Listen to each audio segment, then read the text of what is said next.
Jeste li ikada pomiješali vazelin i pastu za zube? Siguran sam da ćete biti zadovoljni kada ovo vidite, zato svakako ostanite sa nama do kraja videa.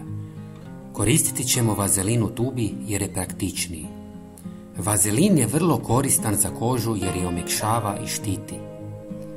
U vazelin dodajte istu količinu paste za zube i sve dobro promiješajte.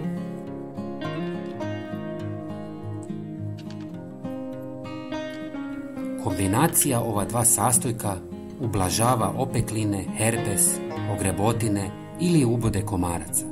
Namažete na oboljeno mjesto i brzo ćete se riješiti problema. Ali to nije sve. Koliko često vam se magle naočale? Namažite tanak sloj ove mješavine na naočale i dobro razmažite. Kružnim pokretima brišite papirnatim ručnikom dok se staklo nije razbistrilo. Sada će se staklo puno manje magliti.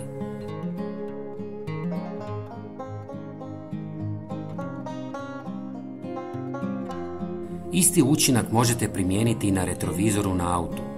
Ne samo da će se manje magliti, nego će se i kapljice vode manje zadržavati na staklu i to vam može spasiti život u nekim situacijama.